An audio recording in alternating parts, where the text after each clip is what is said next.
Hi, I'm Simon Jones, and here's another First 5 Minutes video. And this time around we're looking at the Stanley Parable, which has possibly the most unusual first 5 minutes of any game you'll encounter. This is the story of a man named Stanley. Stanley worked for a company in a big building where he was employee number 427. Employee number 427's job was simple. He sat at his desk in room 427 and he pushed buttons on a keyboard. Orders came to him through a monitor on his desk, telling him what buttons to push, how long to push them, and in what order. This is what employee 427 did every day of every month of every year. And although others might have considered it soul-rending, Stanley relished every moment that the orders came in, as though he had been made exactly for this job. And Stanley was happy. And then one day, something very peculiar happened. Something that would forever change Stanley. Something he would never quite forget. He had been at his desk for nearly an hour when he realized that not one single order had arrived on the monitor for him to follow. No one had showed up to give him instructions, call a meeting, or even say hi. Never in all his years at the company had this happened, this complete isolation. Something was very clearly wrong. Shocked, frozen solid, Stanley found himself unable to move for the longest time. But as he came to his wits and regained his senses, he got up from his desk and stepped out of his office. So I always start the timer at the moment when you gain interaction. I don't start counting from the cutscene, but it's not immediately obvious that you have interaction here until you realise you can look around and the cutscene has in fact finished. So after that slightly mysterious introduction, where it takes very much its cues from the kind of Douglas Adams style of humour, there's a Hitchhiker's Guide to the Galaxy kind of feel to the narration. What could it mean? Stanley decided to go to the meeting room. Perhaps he had simply missed a memo. No matter how hard Stanley looked, he couldn't find a trace of his co-workers. And so you can interact with a few things. You can turn on computers, turn them off. You can try some doors, but most don't open, so you're kind of just wandering around, wondering what's going on here. The game is deliberately very mundane at this point, although there's a kind of element of surreality already creeping in, and then this happens. When Stanley came to a set of 2 open doors, he entered the door on his left. What's interesting here is that the voiceover initially seems to be a bit like the voiceover in something like Bastion, where it's reactive based on the actions that you're taking. So in Bastion, if you smash some things or fall off something, the game will add a voiceover element about that, and it feels like the game is reacting based on what you're doing, which is incredibly satisfying and exciting.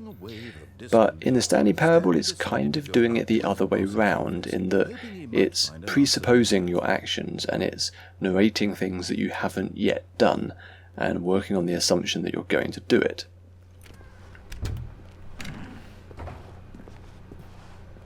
Stanley stepped into the broom closet, but there was nothing here, so he turned around and got back on track.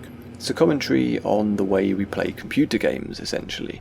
It's noting how we do what we're told. Staircase, Stanley walked upstairs to his boss's office. In games we're given missions, we're given quests, and we have to go from A to B and fulfill it in order to complete the achievement that we're seeking. And that's what we're doing here, so there's already been several opportunities for me to go off track.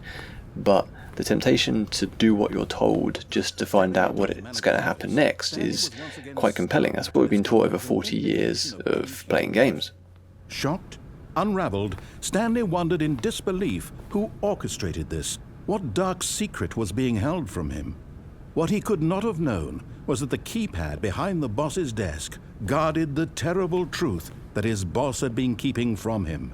And so the boss had assigned it an extra... So this omniscient narrator, who you're not quite sure who he is or where this voice is coming from, but it's essentially guiding you through this entire story. Yet incredibly, by simply pushing random buttons on the keypad, Stanley had... But the fact it's telling you what to do before you've done it is deeply unnerving. There's something very discombobulating about a narrator already having an awareness of what you're going to do and although you want to try something different, you're compelled to do what you're told. You want to follow the mission and the quest and the briefing. That's what we're trained to do through game design of pretty much every other game that's ever been made. As the game goes along, you're increasingly encouraged to do things differently, but ultimately it is up to the player to decide how rebellious they want to be. And the game is always making you think about the things that in other games you just do by default without even thinking about it. But what it does quite cleverly through its tone is that it does all this with a lot of humour. It has a dry wit throughout this. Even down to the kind of really obvious visual design here, with this none more obvious opportunity to diverge from the path you're being led down.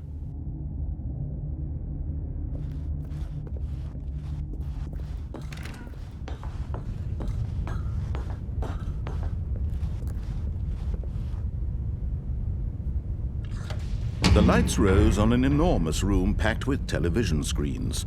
What horrible secret did this place hold? Stanley thought. It's a game about choice, essentially, and a lot of games pretend to offer choice. This game is actually about the act of being given a choice and what you do with that, and how often you actually choose for yourself as opposed to just doing what you're told.